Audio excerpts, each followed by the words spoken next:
Jonathan McReynolds has always been seen as a man of peace, humility, and sincerity. As a gospel artist, he built his reputation not on scandals or controversy, but on his ability to remain true to his faith and his music. People admire him because he lives what he sings. He never tries to impress the world with flashy behavior, and he never seeks attention through unnecessary drama. For many, Jonathan became a symbol of what it means to follow faith with quiet strength and authenticity. On the other hand, Todd rose to fame as one of the most charismatic and modern pastors of his generation. His preaching style is bold, creative, and filled with energy. For many young people, his ministry feels fresh and exciting, almost like a new movement within the church.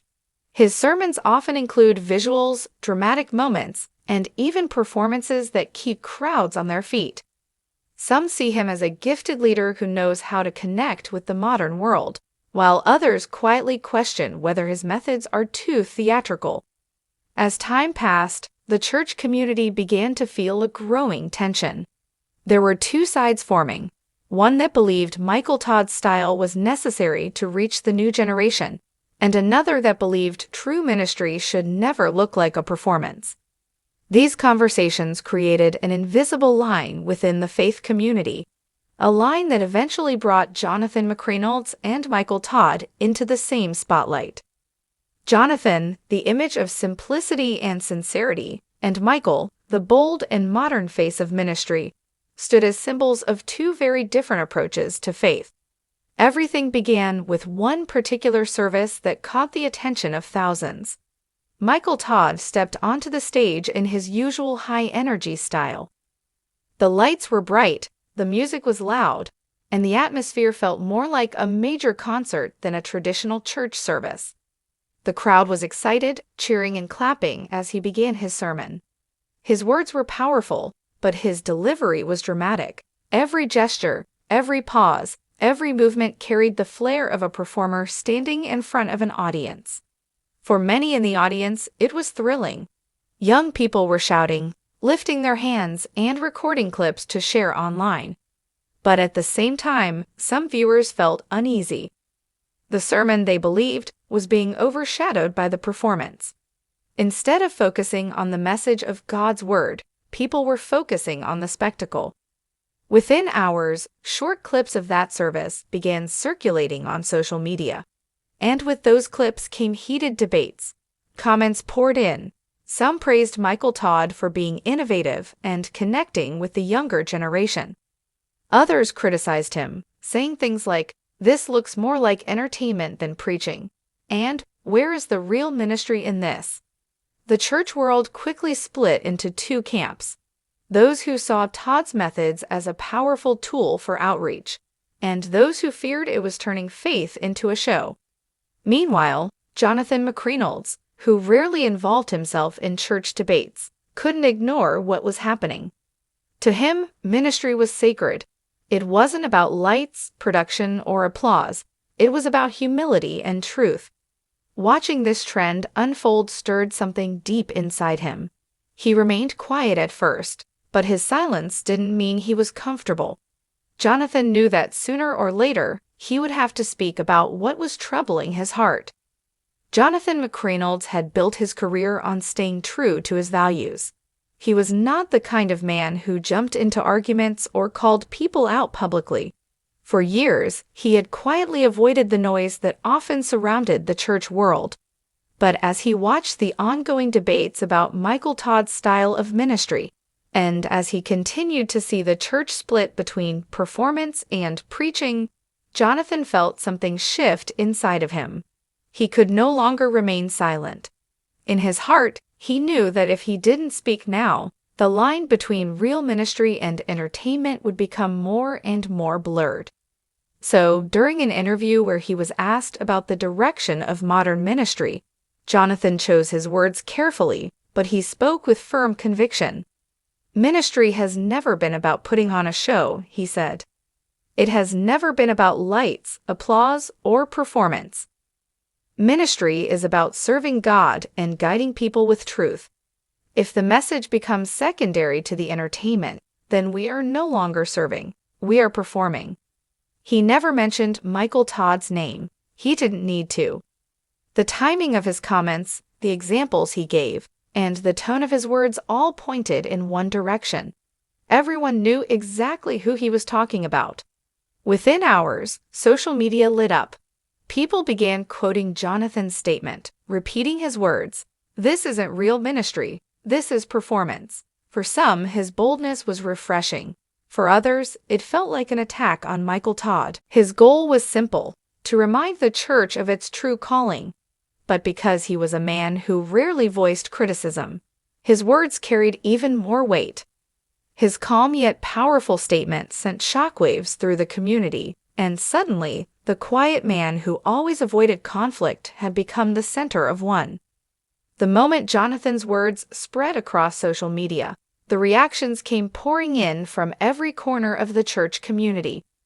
For many people, his statement felt like a breath of fresh air. They praised him for his courage, saying things like, "Finally, someone said what needed to be said," and "Jonathan is right, ministry has become too much about the spotlight." Supporters saw him as a voice of truth, standing up for what they believed had been lost in the noise of modern preaching. But just as quickly, another wave of voices rose in defense of Michael Todd.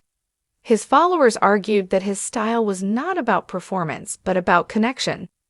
They claimed his bold and creative methods had reached people who might never have stepped foot in a traditional church.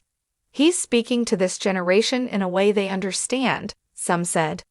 Why are we attacking someone who's bringing people to God? Social media became a battlefield.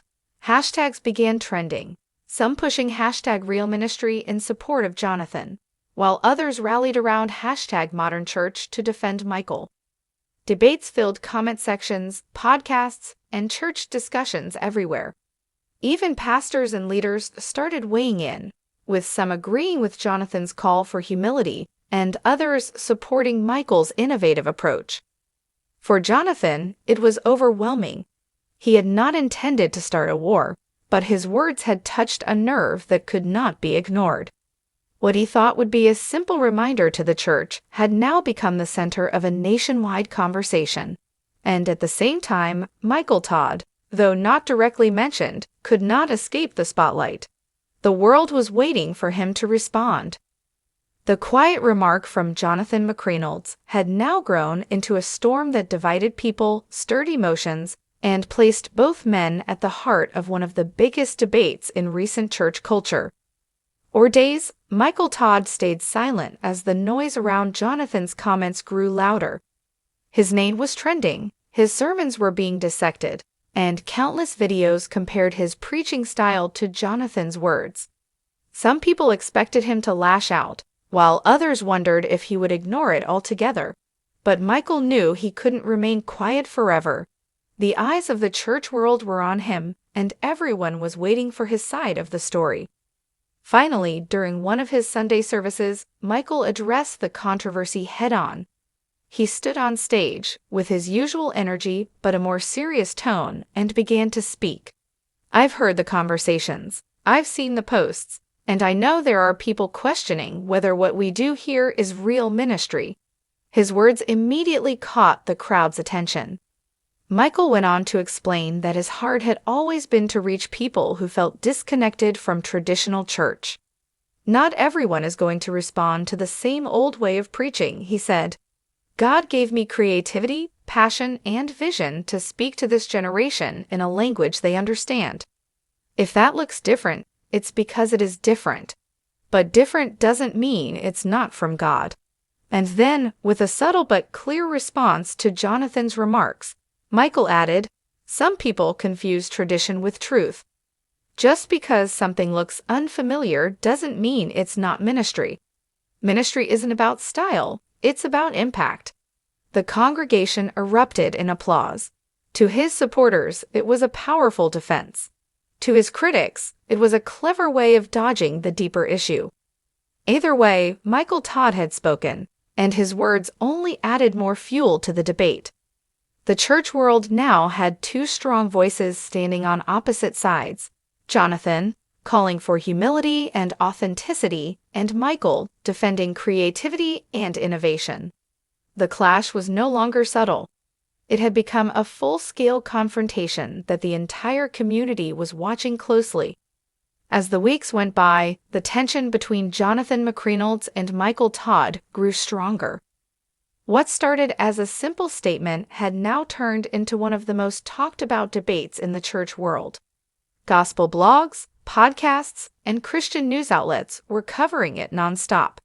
Everyone wanted to know where the line truly was between ministry and performance. Behind the scenes, rumors began to spread. Some said that Jonathan and Michael had spoken privately, and the conversation hadn't gone well. Others claimed that mutual friends in the gospel community were trying to bring them together to resolve things. But nothing was confirmed, and the silence only made the public more curious. Jonathan, praising his courage for reminding the church of its roots. They argued that ministry should remain sacred and not be shaped to look like entertainment.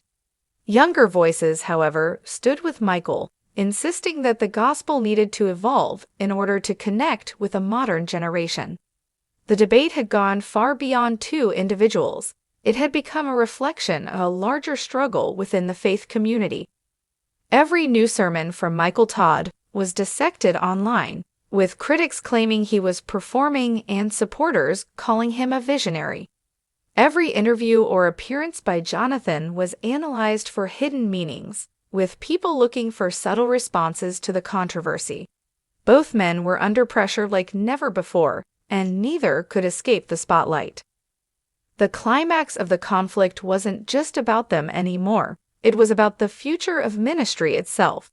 Would the church embrace tradition and simplicity, or would it lean into creativity and modern expression? The entire community was waiting for answers, and all eyes remained fixed on Jonathan and Michael. As the debate reached its height, the pressure on both Jonathan McReynolds and Michael Todd became impossible to ignore. The community wanted clarity, and people were desperate to see how the two men would move forward. Would the conflict escalate into a lasting division, or would there be a moment of peace? Finally, Jonathan chose to speak again, but this time his tone was softer. In a heartfelt message, he explained that his intention had never been to tear Michael down or create division. "My words were not about one man," he said. "They were about a culture I see growing in the church. Ministry must remain centered on Christ, not on us. I only want us to remember why we started." His statement reminded people that his concern was for the bigger picture, not personal rivalry. Not long after, Michael Todd also made a surprising move. While he didn't fully agree with Jonathan's view, he acknowledged the value of humility. "I respect Jonathan's heart," he said. "I may express the message differently, but at the end of the day, our goal is the same, to point people to God." His words eased some of the tension, showing that even with differences, respect could still exist. The two men eventually agreed to meet privately, away from cameras and social media. What they discussed was never fully revealed, but the news of their conversation gave the public a sense of relief. The fire of controversy slowly began to cool, though the questions it raised about ministry and performance continued to echo in the church. In the end, the conflict left a lasting impact. It reminded everyone that even leaders struggle with balancing tradition and modern expression, truth and creativity, humility and influence. And while Jonathan and Michael may not have seen eye to eye on everything, their willingness to address the issue reminded the church of something greater, that faith is not about sides or styles, but about keeping the focus on God above all else. As the storm began to settle, both Jonathan McReynolds and Michael Todd realized that the conversation had grown far beyond the two of them. What started as a disagreement about ministry style had become a mirror, reflecting the struggles of the entire church. People weren't just debating Jonathan versus Michael. They were wrestling with the deeper question: what does real ministry truly look like? Jonathan, with his calm and steady spirit, chose to clarify his heart. In a gentle but powerful message, he said, "My goal was never to bring down a brother. My concern is that when the church becomes more about applause than about prayer, more about lights than about light, we risk losing the very thing that makes us the church. Ministry is sacred. It should always point to God, not us." His words struck a chord, reminding many of the true essence of faith. Michael Todd, after days of reflection, also responded in a way that surprised many. With humility, he admitted, "I may not do things the traditional way, but my heart is to reach the lost. I hear Jonathan's words, and I respect them. At the end of the day, we are not enemies. We are brothers serving the same God." Their willingness to acknowledge each other shifted the atmosphere. The tension began to soften, and though their methods were different, their mission was the same. Both men eventually met in private, away from the noise of the crowd, and while no one knows exactly what was said, one thing became clear: unity was stronger than division. The debate didn't vanish overnight. Churches continued to wrestle with the balance between tradition and innovation. But the ending of this chapter carried a powerful reminder that ministry is not defined by performance or by style, but by sincerity. It is measured not by applause, but by transformed lives. And as Jonathan and Michael walked away from the spotlight, they unknowingly left the church,